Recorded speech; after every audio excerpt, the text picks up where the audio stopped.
¿Basta con salir de los combustibles fósiles? No. Para que la transición energética sea realmente justa, necesitamos procesos de cierre y salida responsable de los proyectos de extracción y uso de combustibles fósiles en América Latina. Cuando hablamos de procesos de cierre, nos referimos a procesos en los cuales los operadores o las empresas que son titulares de proyectos de combustibles fósiles deciden cesar operaciones y dar por terminado o finalizado el proyecto.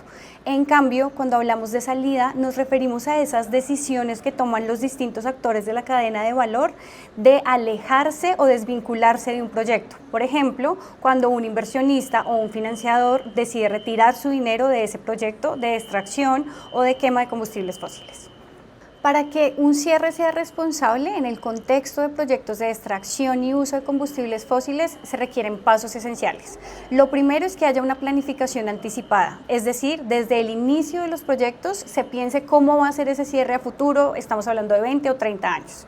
Cuando los proyectos ya están en operación, como sucede en muchos contextos de América Latina, lo primero que se requiere es que igual se haga un alto en el camino y se identifiquen cuáles son los impactos y los riesgos que existen a nivel ambiental y social.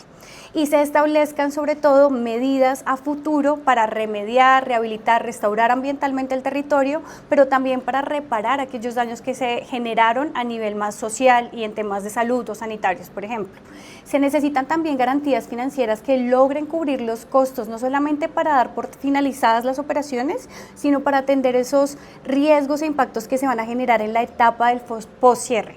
Y para eso es esencial que los estados asuman la responsabilidad de supervisión y fiscalización en terreno, que las autoridades competentes estén ahí revisando qué pasa con cada una de las fases y cada uno de los lugares de la operación.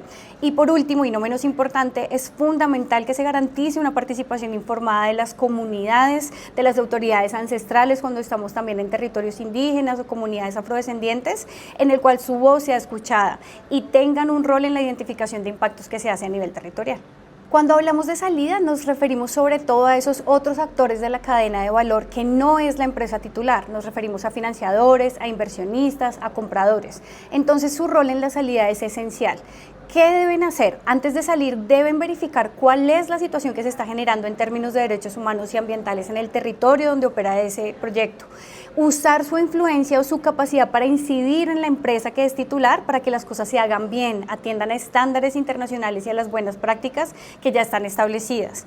Y de cualquier manera siempre garantizar que su salida no va a generar mayor impacto o daño a nivel territorial.